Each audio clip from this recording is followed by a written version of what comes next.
আজকে নিয়ে চলে এসেছি নিরামিষের খুবই একটা লোভনীয় আইটেম। তার জন্য প্রথমেই আমরা দুধটাকে ছানা কাটিয়ে নেব। ছানা কাটানোর জন্য আমি লেবুর রস ব্যবহার করছি, তোমরা চাইলে ভিনিগার কিংবা ছানা কাটার পাউডার ব্যবহার করতে পারো। ছানা কেটে গেলে ছানাটাকে জল ঝরতে কিছুক্ষণ রেখে দিতে হবে। জল ঝরানোর জন্য কেউ কাপড় কিংবা নেটের ব্যবহার করতে পারো, আমি অবশ্য ছাঁকনির ব্যবহার করেছি। একটা বড় ছাঁকনি ছিল আমার কাছে।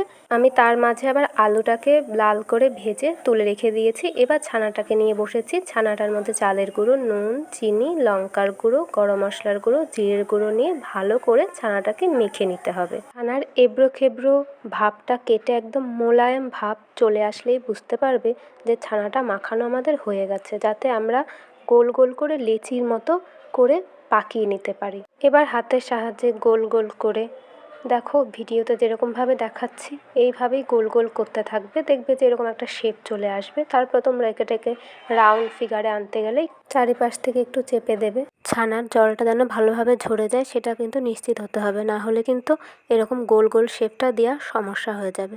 এবার ছানার বলগুলোকে নিয়ে ভাজার পালা। একটা ফ্রাই প্যানে তেল গরম করে একটা দুটো করে ছানার বলগুলোকে ভেজে নেব।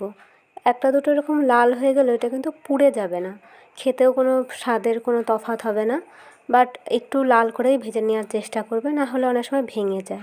যে মশলাগুলো আমি ছানার মধ্যে ব্যবহার করেছি সেই মশলাগুলো দিয়ে আমি আবার একটা মিশ্রণ তৈরি করে নিচ্ছি।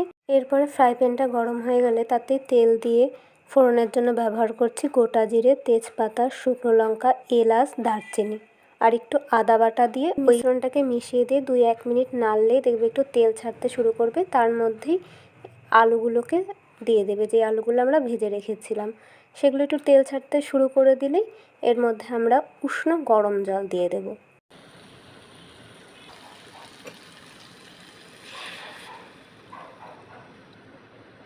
এরপরে আমরা ঢাকা দিয়ে কিছুক্ষণ অপেক্ষা করব এই ঝোলটা ফুটে ওঠার। ঝোলটা ফুটে উঠলেই আলুটা দেখো 50%-এর বেশি সেদ্ধ হয়ে গেছে। এরপর একটুখানি চিনি দিয়ে আমরা এই বলগুলোকে ছেড়ে দেব। তারপর দুটো কাঁচা লঙ্কা দিয়ে আবার ঢাকা দিয়ে দেব। এবার গ্যাসের ফ্লেমটা একদম লোতে কিংবা বন্ধ করে দিয়ে গরম মশলা আর ঘি দিয়ে 5 মিনিট ঢাকা দিয়ে রাখবো। তাহলেই তৈরি হয়ে গেল নিরামিষের দিনটাকে জমিয়ে দেওয়ার মতো ছানার ডালনা। কারা কারা ছানার ডালনা খেতে ভালোবাসো অবশ্যই জানাতে ভুলবে না।